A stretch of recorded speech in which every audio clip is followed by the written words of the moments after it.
जय हिंद दोस्तों।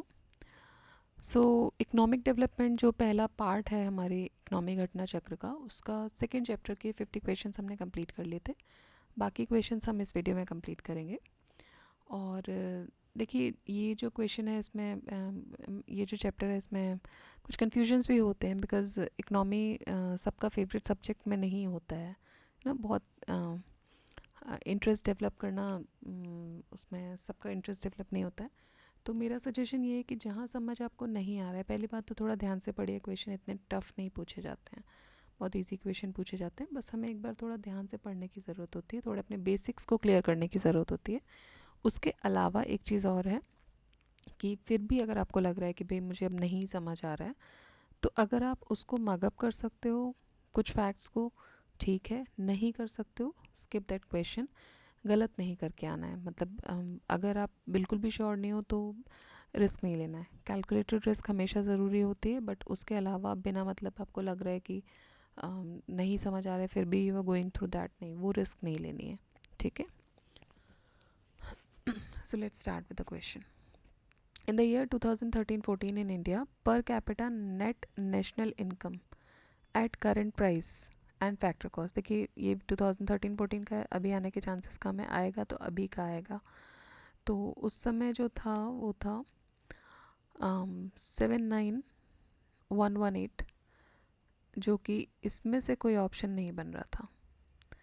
ठीक है। So 79118 was the answer.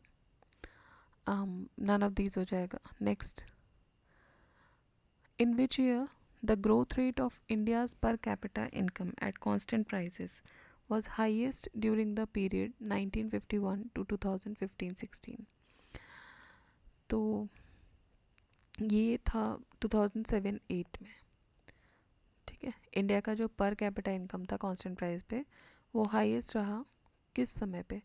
1951-52 से लेकर 15-16 तक ये रहा है 7-8 में, as per the question period, मतलब कि 2017 और 16 में पूछा गया है।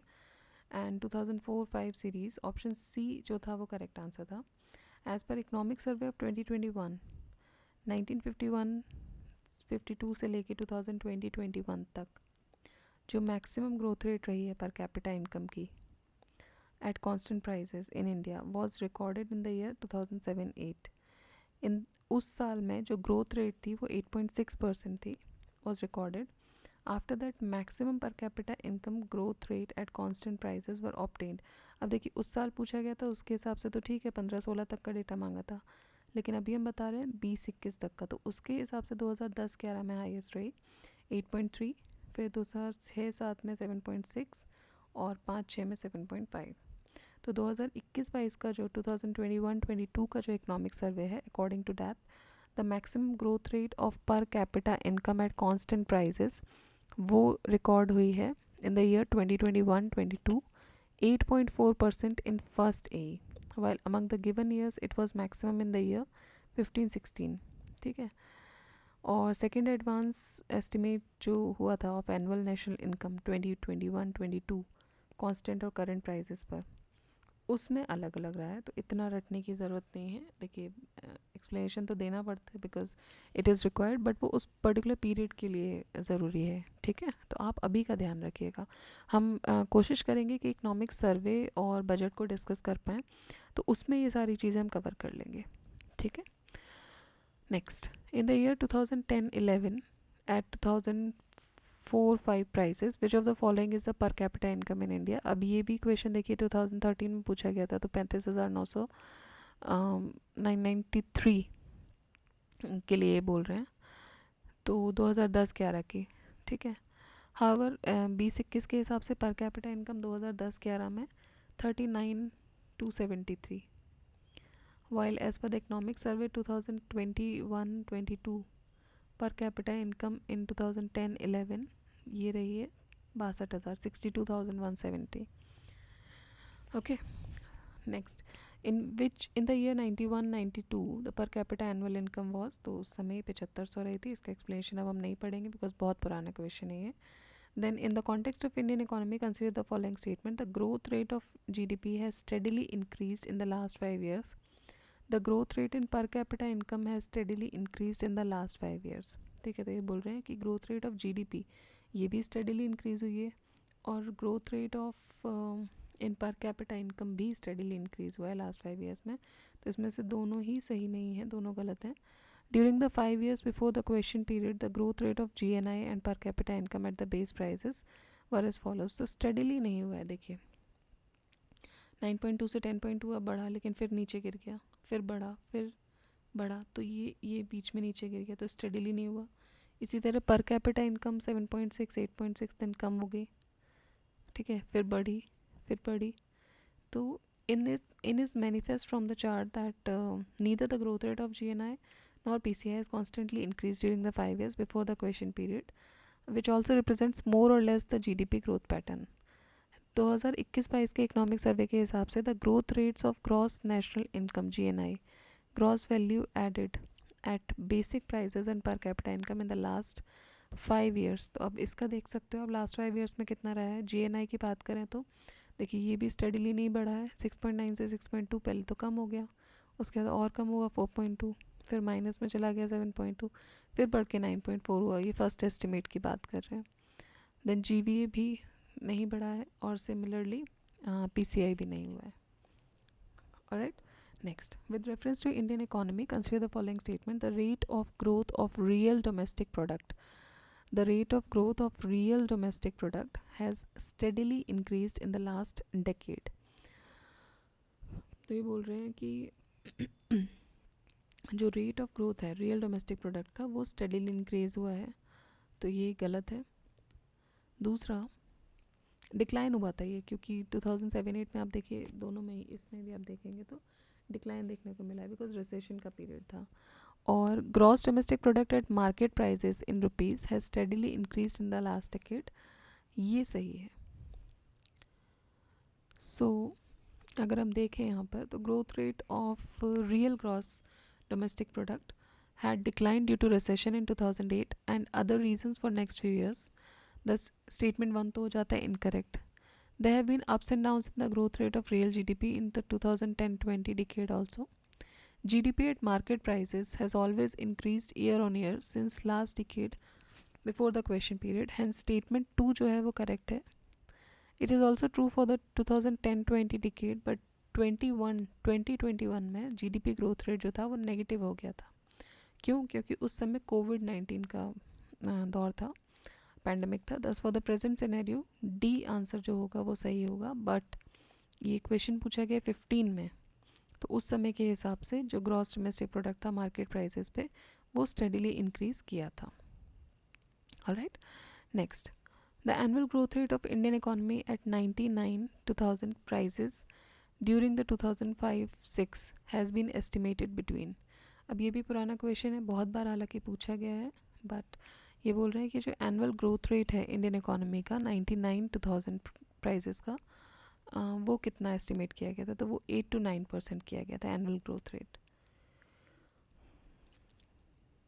ठीक है, तो ये हम अब स्किप करेंगे बिकॉज ये पुराने डेटाज हैं. इसमें कुछ 2021-22 के भी हैं, but we will try to incorporate the datas of latest datas जो हम कोशिश करेंगे इकोनॉमिक सर्वे और बजट में पढ़ने की. Next, the expected GDP for the GDP growth rate for 98-90. देखिए इससे बस एक चीज़ आपको समझ आ रही है कि इस तरह के क्वेश्चन एक आध आ सकते हैं हर साल. ठीक है, अब देखिए आप कितनी बार आया, 3 4 5 6 7. तो एक्सपेक्टेड जीडीपी ग्रोथ रेट जो 98-99 की थी वो क्या थी, 6.5. तो हमें अभी की एक्सपेक्टेड ग्रोथ रेट पढ़नी है. ठीक है, next. In India the gross domestic product growth rate increase from 4.5% in 12-13 to 4.7% in 13-14. क्यों बढ़ी? क्योंकि हाई ग्रोथ रेट देखने को मिला एग्रीकल्चर और एलाइड सेक्टर्स में, इसलिए बढ़ी. ठीक है, तो इकोनॉमिक सर्वे 13-14 के हिसाब से gross domestic product of India जो था it increase to 4.7% in the year 2013-14 as compared to 4.5% in the year 12-13. Most important reason इसके लिए था high growth rate in agriculture and allied sector. Agriculture sector में 4.7% growth rate record की गई due to favourable monsoon, जो कि बहुत ज़्यादा था with respect to last years 1.4%। और सेकेंड एडवांस एस्टिमेट के हिसाब से जो ग्रोथ रेट था एग्रीकल्चर अलाइड सेक्टर का वो 3.3% था, विच वॉज सेम इन 2021। तो ये इट इज़ नोटेबल दैट कोविड-19 का जो पीरियड रहा, agriculture sector is the only sector जिसमें पॉजिटिव ग्रोथ रही। ये आपको याद रखने वाली चीज़ है कि आपको याद रखना है कि कोविड-19 पैंडमिक के टाइम पे एग्रीकल्चर इकलौता सेक्टर था जिसमें पॉजिटिव ग्रोथ देखने को मिली थी, बाकी किसी भी सेक्टर में पॉजिटिव ग्रोथ नहीं देखने को मिली थी। Next question, which of the following सब sectors has experienced negative growth rate in 2009-10 over 2008-9। तो देखिए इस तरह के क्वेश्चन ना डेटा ड्रिवन क्वेश्चन होते हैं, ऑल्दो अब हमारे काम का ये नहीं है, 2013 का ये क्वेश्चन है, सो आई वुड सजेस्ट कि इसको स्किप करिए। लेकिन अभी जो डेटा होगा इससे इस तरह का, इससे रिलेटेड नेगेटिव ग्रोथ रेट किस में मिली, पॉजिटिव किस में मिली, वो हमें याद रखना है, ठीक है। तो 2021 में इन्होंने दिया हुआ है जैसे mining, quarrying, manufacturing, construction, trade, hotels वगैरह, financial, real sectors, public administration, defence वगैरह में नेगेटिव ग्रोथ रेट में देखने को मिली है। 21-22 के जो एडवांस एस्टिमेट थे उसमें फर्स्ट में तो पॉजिटिव ही मिला है और सेकंड में भी पॉजिटिव मिला है, ठीक है। Next, as per the recent estimates, अभी रीसेंट कौन सा है, 2002 का रीसेंट है, of Reserve Bank of India, growth rate जो रहेगी वो क्या रहेगी, तो उस समय 5 से 5.5 की एस्टिमेशन थी। 21-22 की बात करें तो 9.2% का एस्टिमेशन है, और अभी रिसेंट का हम चेक करेंगे। According to Asian Development Report 2004, growth rate of India, देखिए यहाँ से ना एक चीज़ और आप ध्यान दीजिएगा, करंट अफेयर्स के क्वेश्चन बहुत हैं, तो करंट अफेयर्स में जो है इकोनॉमिक्स में उस पर आपको ज़्यादा फोकस करना है। बेसिक्स हैं आपके, बेसिक्स में आपको पता होना चाहिए कि भाई जीडीपी क्या है, एनएनपी क्या है, जो हमने लास्ट अपने वीडियो में डिस्कस किया। और मैं बहुत ज़्यादा एलैबोरेट नहीं गई क्योंकि ये हम क्विक रिवीजन का पार्ट देख रहे हैं, तो ऑलरेडी आपने थियोरी पार्ट इसका पढ़ा हुआ है।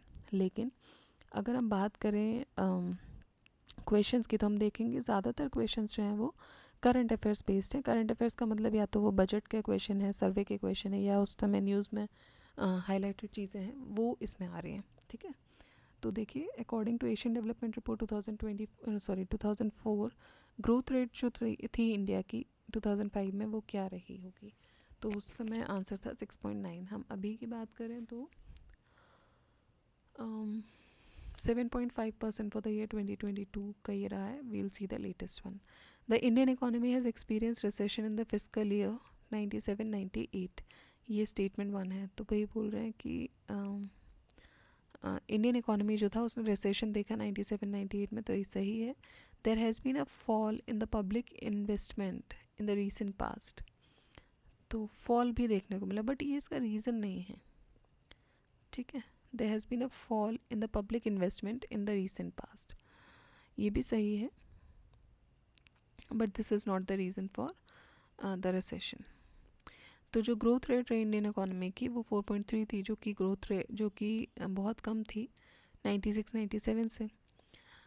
अगेन 97-98 में इन्वेस्टमेंट जो था पब्लिक सेक्टर का वो 6.6% था मार्केट प्राइस पर, जो कि लास्ट ईयर से कम था 7.5% से, एंड 7.7% 95-96 का। Therefore assertion reason both are correct, but reason is not correct explanation of assertion, ठीक। Next,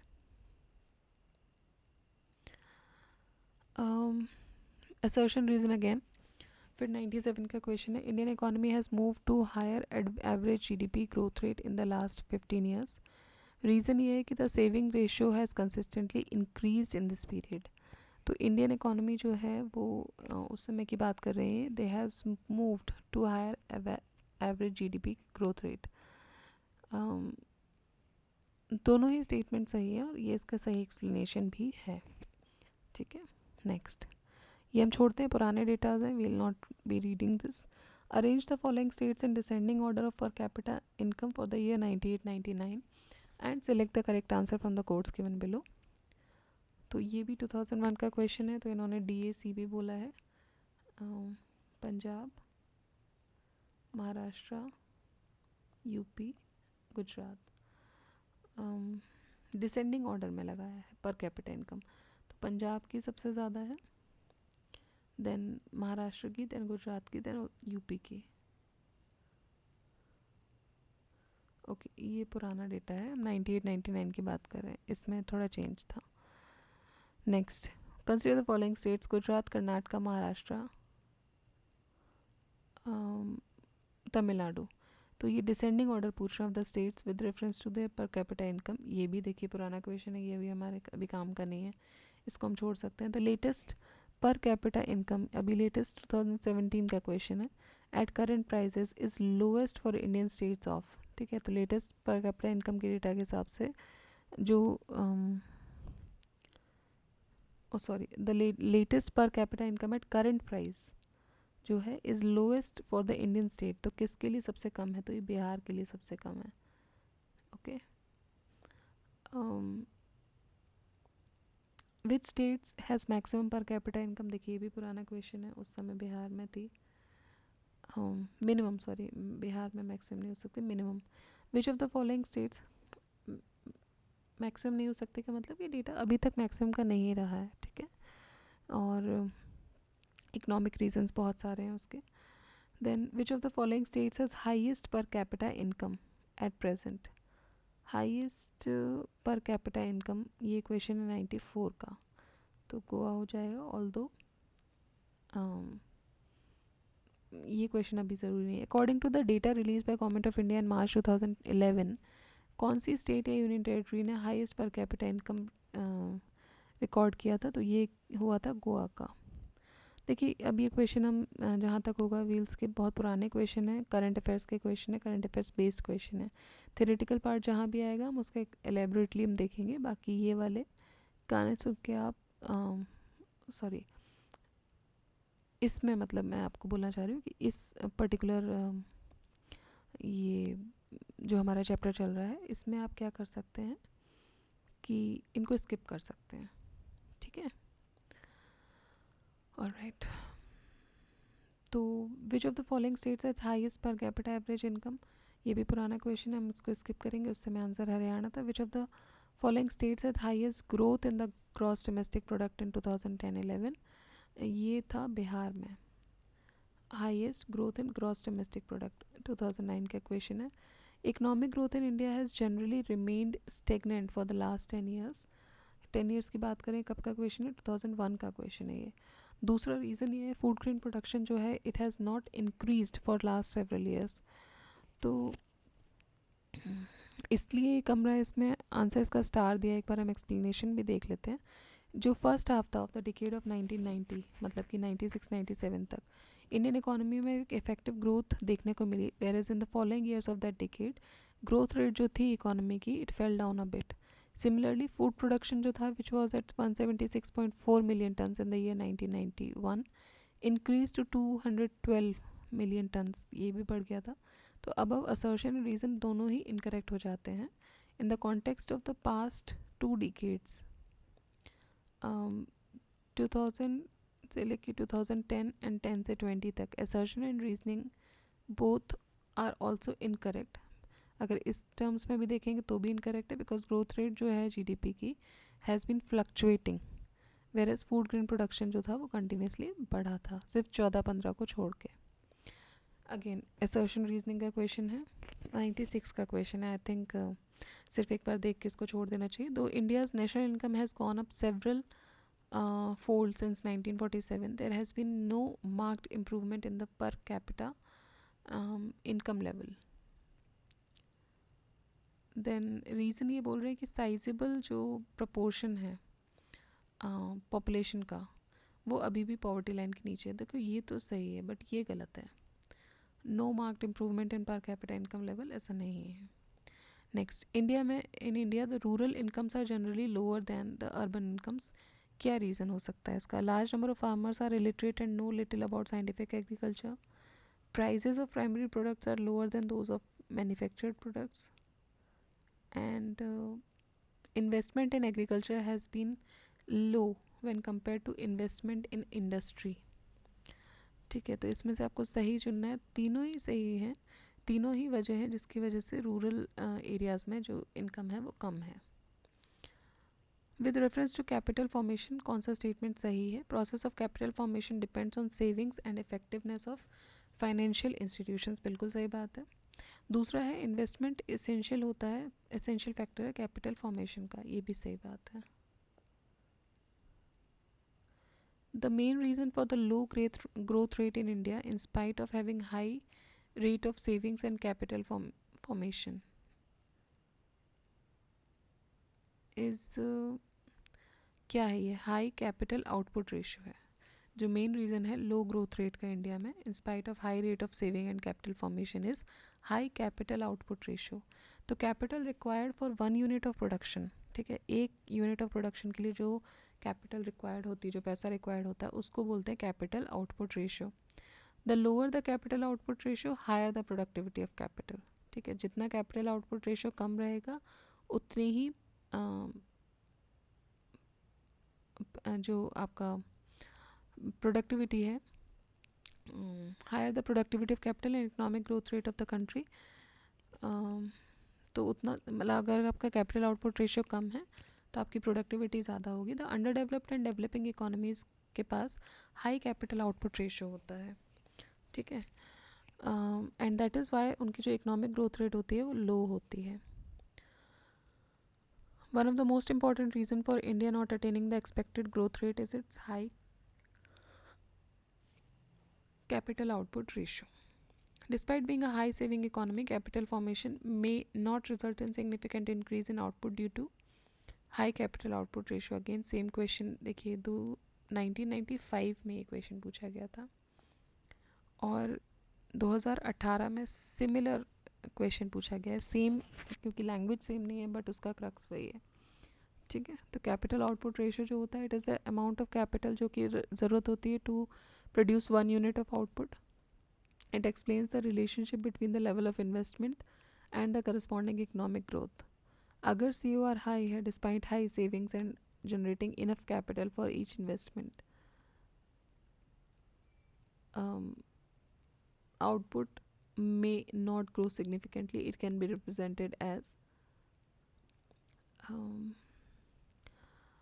G into C is equal to S.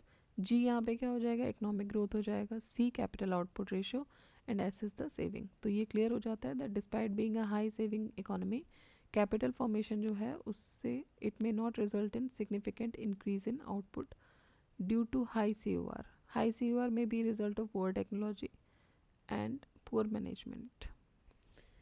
Next, which of the following are the main causes of slow rate of growth of per capita income in India? Slow rate of growth का reason क्या है? High capital output ratio, high rate of growth of population, high rate of capital formation, high level of fiscal deficits.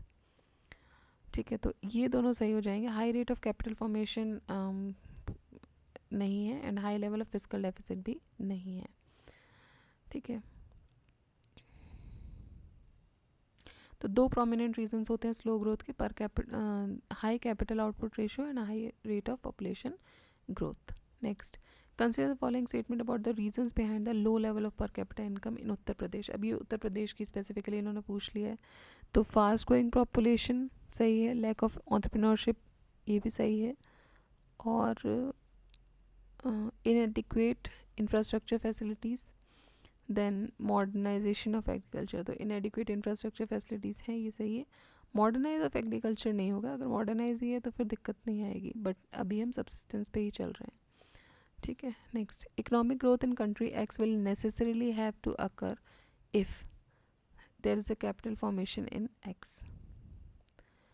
which factor can be highly supportive in achieving economic growth rate of 8% or more in the near future?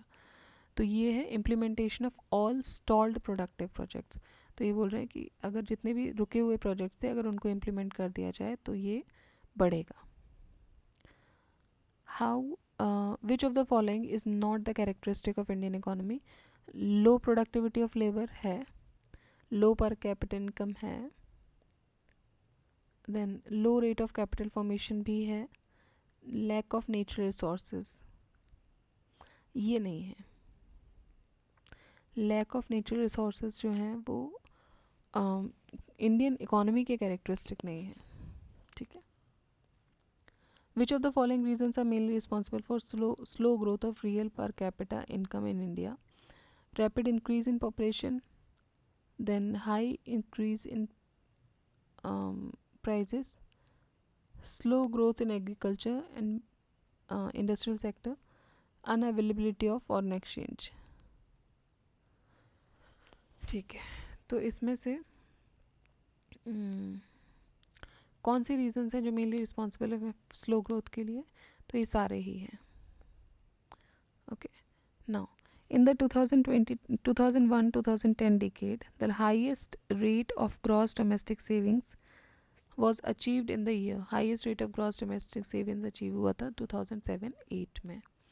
Average rate of domestic savings for the Indian economy is currently estimated to be in the range of 20 to 25%. अब देखिए ये भी पुराना question है. Next is in the year 2012-13 India's gross domestic saving rate was. तो उस समय क्या सेविंग रेट था? इनमें से कुछ नहीं था. ये था 33.9%. Saving ratio in India at present stand. Present की बात है, मतलब 2006-7 की बात कर रहे हैं. 8 में क्वेश्चन आया है, तो वो था 32% of this GDP. Which among the following sectors contribute the most in savings. सबसे ज़्यादा सेविंग्स में कॉन्ट्रीब्यूट करने वाला सेक्टर कौन सा है? तो ये है household sector. Then in the context of share in savings in India in the last 4 years, which of the following statement is correct? अब लास्ट 4 ईयर मतलब 2000 से 2004 की बात कर रहे हैं. तो share of corporate sector in savings has increased. Next, which has the highest. देखिए इसका आंसर सी हो जाएगा कि ये बोल रहे हैं in the context of share in savings in India the last 4 years which of the following is correct. तो share of corporate sector in savings increase हो गया, ये सही हो जाएगा. Next is which has the highest share in the household savings of India. तो ये physical assets. ठीक है, तो highest share in the household savings की बात करें तो फिजिकल एसेट्स हाईएस्ट जो होती है वो हाईएस्ट शेयर होता है in savings. In India the savings arise from the following 4 main sectors. Household sector, private corporate sector, public corporations and other principals and government. तो ये बोल रहे हैं इंडिया में जो सेविंग है वो अराइज होती है कौन कौन से 4 मेन सेक्टर्स से. देखते हैं, चारों ही सेक्टर से ये हो रही है. और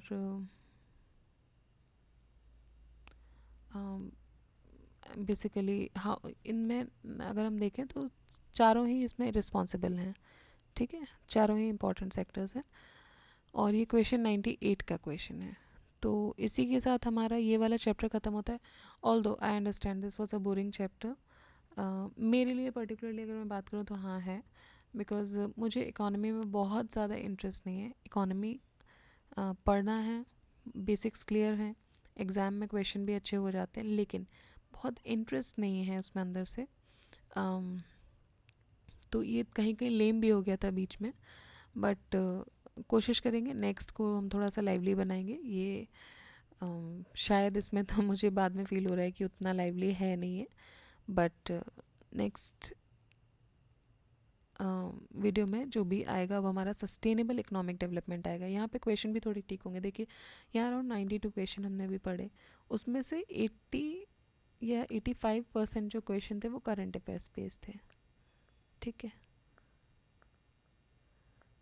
तो ये याद रखना है कि इस तरह के क्वेश्चन दिमाग में रखने हैं आपको.